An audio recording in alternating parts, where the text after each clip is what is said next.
Hello बच्चों, कैसे हैं आप लोग। आशा करता हूं कि आप लोग अच्छे होंगे। हमने शुरू करा था नंबर सिस्टम्स, और नंबर सिस्टम्स में मैंने कुछ बातें करी थी डिजिट्स के बारे में, नेचुरल नंबर्स के बारे में, होल नंबर्स के बारे में, इंटीजर्स के बारे में, और साथ में हमने एलसीएम और एचसीएफ के बारे में डिस्कशन करा था, फैक्टर्स मल्टीपल्स के बारे में डिस्कशन करा था। आज हम लोग जो शुरू करने जा रहे हैं वो कि इंटीजर्स को नंबर लाइन में कैसे रिप्रेजेंट करें और कुछ बातें जानेंगे। फिर सबसे पहला हमारा टॉपिक होगा representation of integers on number line.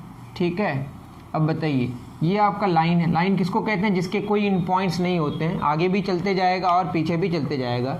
इसमें हम लोग एक कोई पॉइंट फिक्स करते हैं जिसको हम ज़ीरो कहते हैं, और राइट डायरेक्शन बाय डिफ़ॉल्ट ऐसा मानते हैं कि आगे इंक्रीजिंग होगा, 1 2 3 डैश डैश डैश। इधर क्या होगा? -1 -2 -3 डैश डैश डैश। आपको पता है इधर इंक्रीज होते जाएगा, बढ़ते जाएगा। ठीक है, दैट मीन्स कि राइट डायरेक्शन में जो भी वैल्यू होगा वो बड़ा होगा, लेफ्ट में छोटा होगा। अगर मैं यहाँ पे कंपेयर करूँ, -3 छोटा है, उससे बड़ा -2, उससे बड़ा -1, उससे बड़ा 0, उससे बड़ा 1, उससे बड़ा 2, उससे बड़ा 3।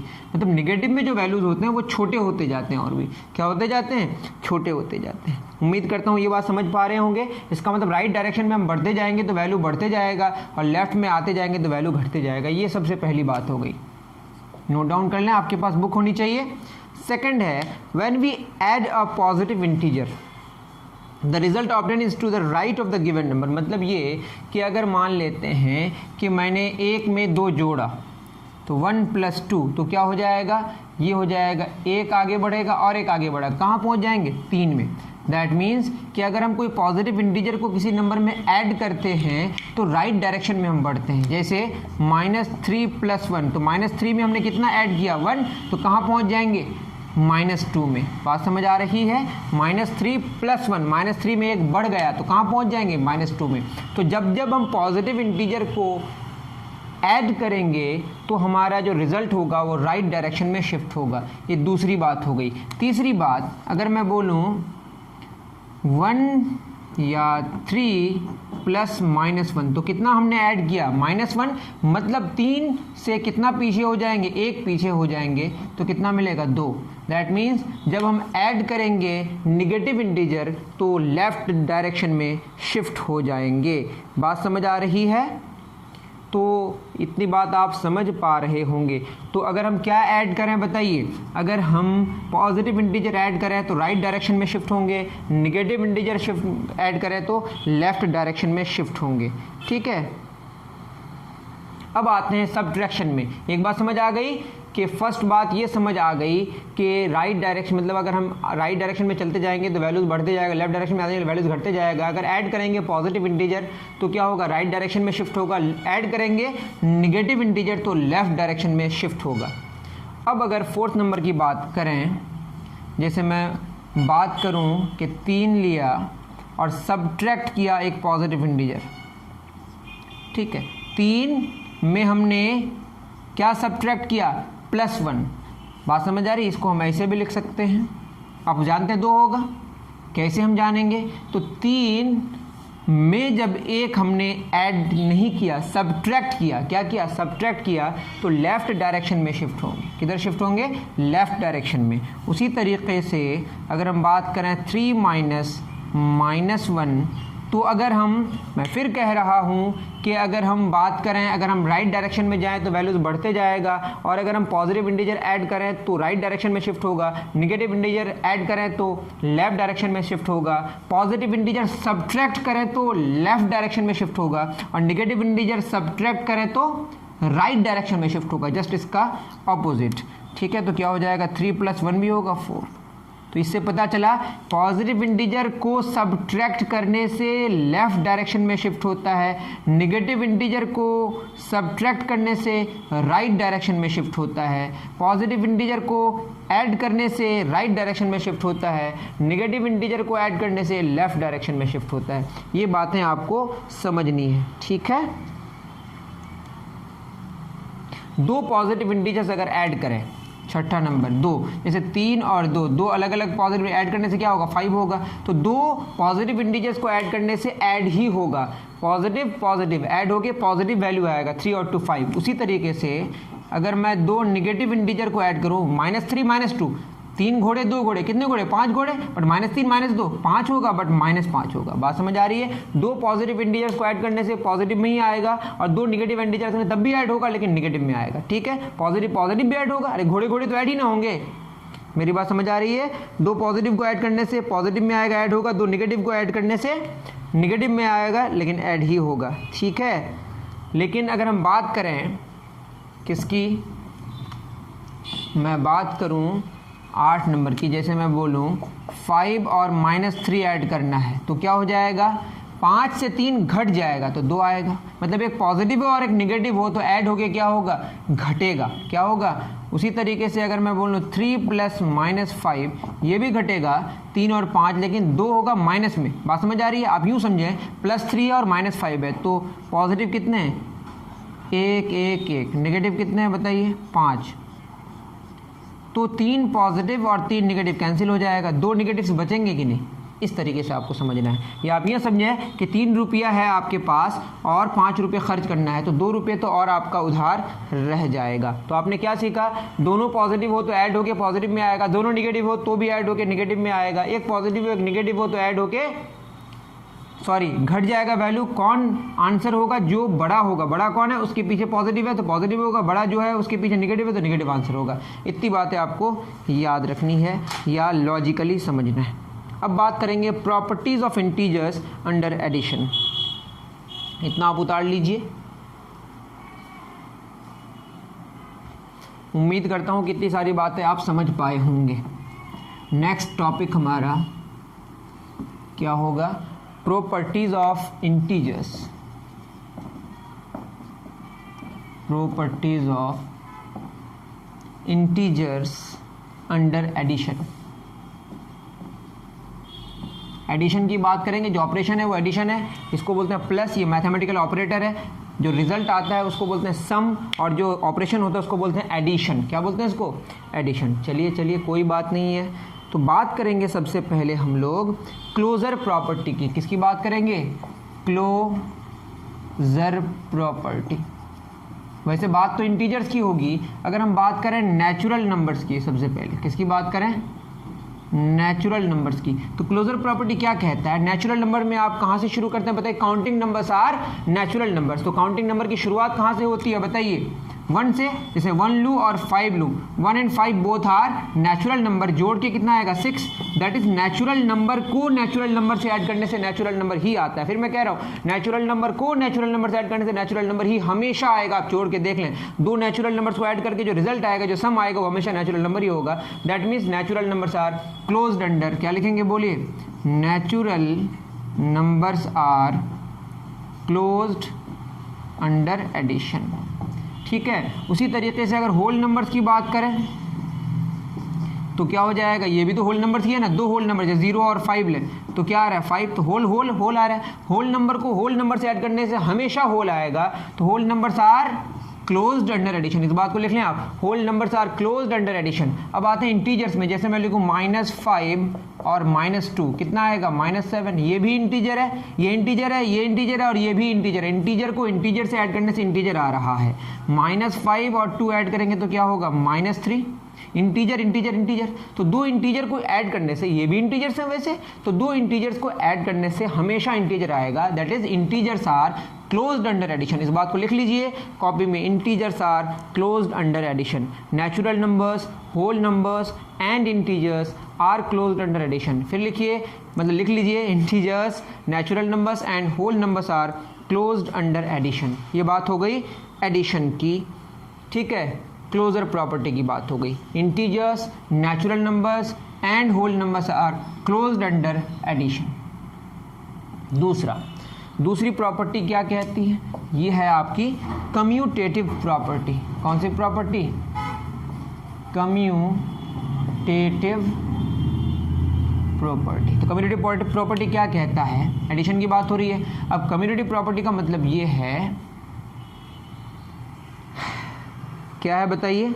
कम्यूटेटिव प्रॉपर्टी का मतलब ये, जैसे मैं दो नेचुरल नंबर्स लूँ, पहले हम नेचुरल नंबर्स की बात करें, 2 + 5 लिखूँ या 5 + 2, सेम आएगा कि नहीं? इसका मतलब ऐसे ऐड करें या वैसे ऐड करें, मतलब ये अगर हम प्लेसेस को इंटरचेंज कर दें और रिजल्ट अगर सेम आए तो बोलेंगे कि एडिशन इज कम्यूटेटिव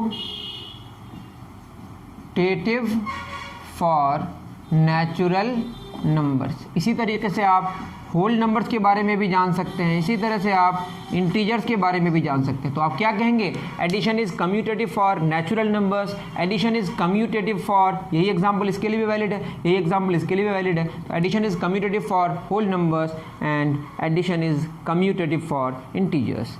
लिख लें, addition is commutative for natural numbers, addition is commutative for whole numbers, addition is commutative for natural numbers, integers. ठीक है, कम्यूटेटिव प्रॉपर्टी क्या कहता है? आप इधर से ऐड करें या उधर से ऐड करें, कोई फर्क नहीं पड़ना चाहिए। ठीक है, समझ गए? अब नेक्स्ट कौन सी प्रॉपर्टी होगी? ये बहुत आसान प्रॉपर्टी है, एसोसिएटिव प्रॉपर्टी। थर्ड नंबर कौन सा प्रॉपर्टी? कौन सी प्रॉपर्टी? Associative property. ये क्या कहता है? जैसे आप ले 2 3 4, 2 को 3 से ऐड करें पहले, यहाँ पे 2 को 3 से पहले ऐड ना करें, पहले 3 और 4 को ऐड करें। 2 3 क्या होगा? 5 + 4 कितना होगा? 9। 2 + 4 3 7 क्या आएगा? 9। इसका मतलब पहले इन दोनों को ऐड करें या पहले इन दोनों को ऐड करें, कोई फ़र्क पड़ने वाला नहीं है। इस तरह से अगर चीज़ें हो, इसको बोलते हैं कि नेचुरल नंबर्स या होल नंबर्स या इंटीजर्स। मैं इंटीजर से लिखता हूँ, इंटीजर भी है ये, होल नंबर भी natural. Integers are associative for, sorry, addition is commutative, addition is associative for integers, addition is associative for integers.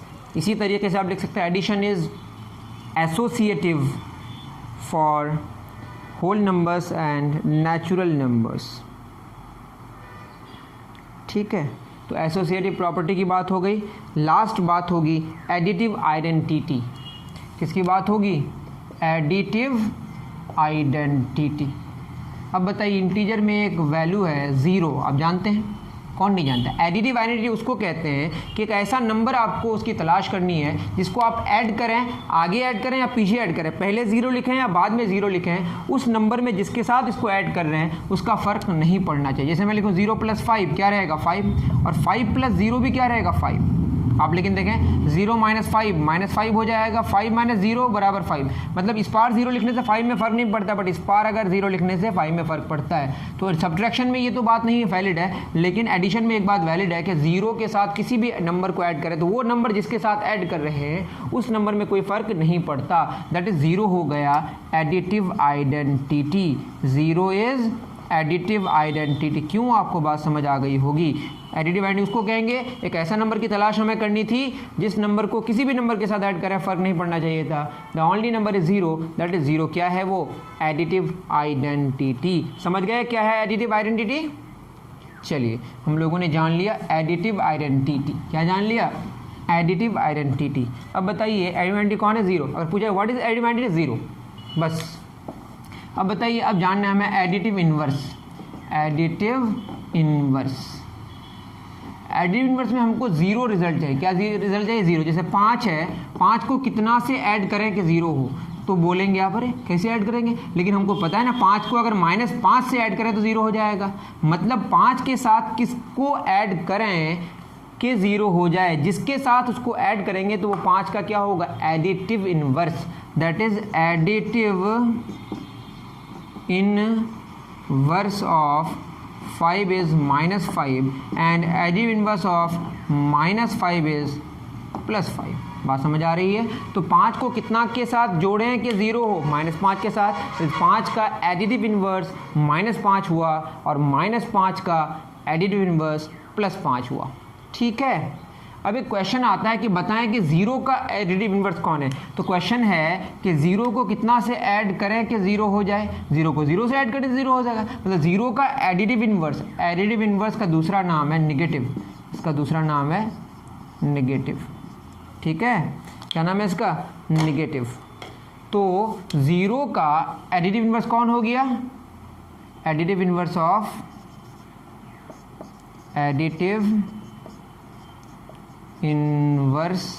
Of zero is 0। बात समझ आ रही है? तो 5 का एडिटिव इनवर्स कौन हुआ? -5 और 0 का 0। 0 एक ऐसा नंबर है, 0 इज़ द ओनली नंबर जिसका एडिटिव इनवर्स वही है। बात समझ आ रही है? और 0 क्या है? एक एडिटिव आइडेंटिटी है। ठीक है, कोई भी नंबर लें उसका निगेटिव, जैसे 5 का निगेटिव कौन हुआ? -5 और -5 का negative +5, that is negative negative positive हो गया। ठीक है, इतनी बात आपको समझ आ गई। नेक्स्ट हमारा टॉपिक है मल्टीप्लीकेशन ऑफ इंटीजर्स। क्या जानेंगे? Multiplication of integers.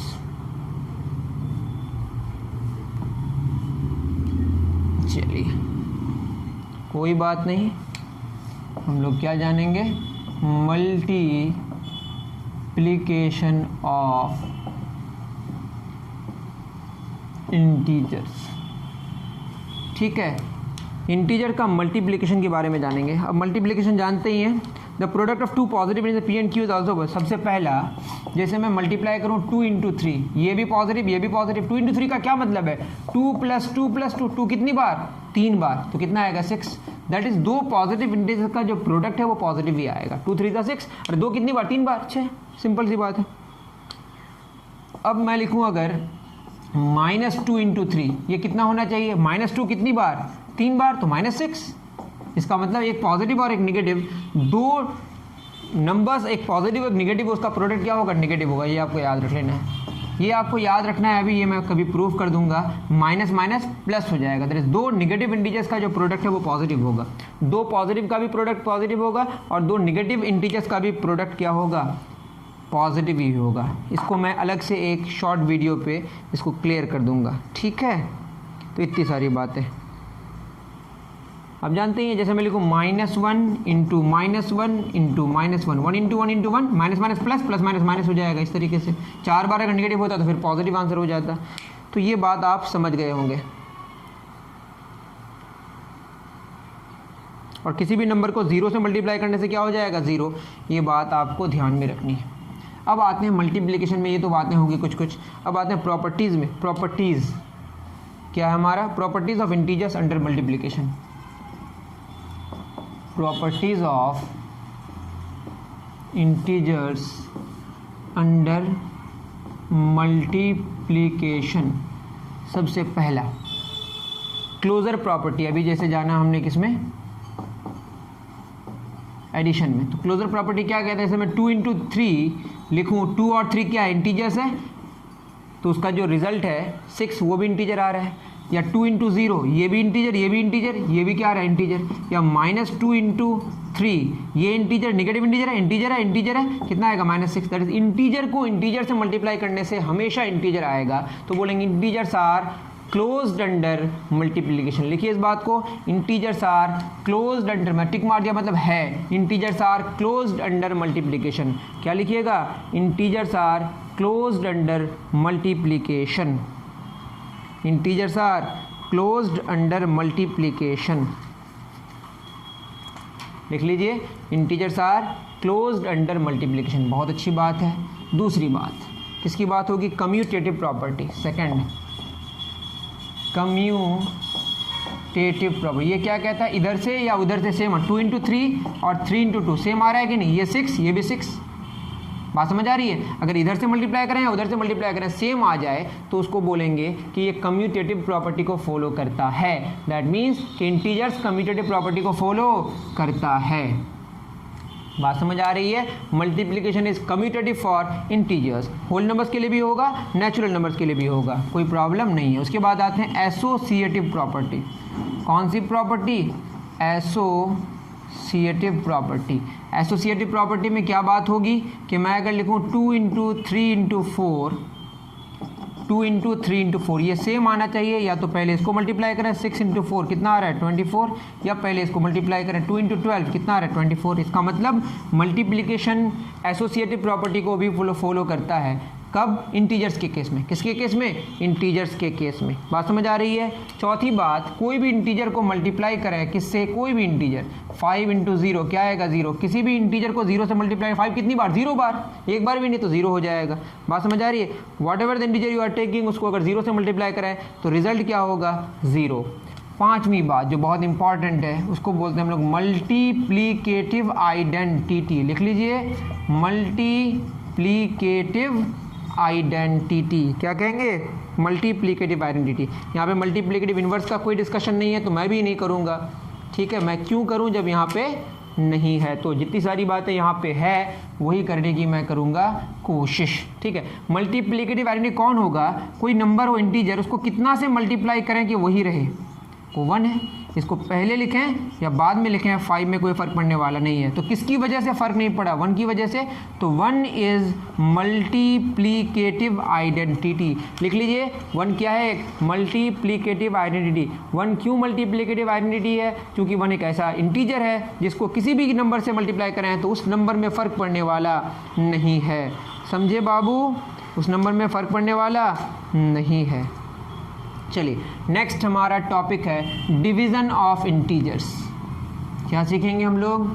Division of integers. लिखिए, डिवीज़न ऑफ इंटीजर्स। जैसा जैसा है वैसा ही वैसा मैं करा रहा हूँ। Division of integers. Division of integers में क्या क्या जानना है वो देख लेते हैं। ओहो, 6 हमारा छूट गया। मल्टीप्लिकेशन में 6, मल्टीप्लिकेशन में 6 यहाँ पे है। कौन सा? डिस्ट्रीब्यूटिव प्रॉपर्टी, बहुत इंपॉर्टेंट है। डिस्ट्रीब्यूटिव प्रॉपर्टी, पहले इसको उतार लें तब आप डिवीज़न ऑफ इंटीजर्स करें। ये क्या कहता है? जैसे मैं लिखूँ 2 इंटू 3 प्लस 2, बताइए ये कितना होगा? 2 इंटू 3 और 2 कितना होगा? 5। 2 5 10 आया। अगर मैं इसको लिखूँ 2 इंटू 3 प्लस 2 इंटू 2, 6 प्लस 4 तब भी 10 आया। इसका मतलब मल्टीप्लिकेशन में हम इस तरह से डिस्ट्रीब्यूट कर सकते हैं, 2 इंटू 3 प्लस 2 इंटू 2। इसको बोलते हैं distribution of multiplication over addition, ठीक है। Distribution of multiplication over addition. अब जानेंगे हम लोग डिवीज़न ऑफ इंटीजर्स। क्या जानेंगे? Division of integers.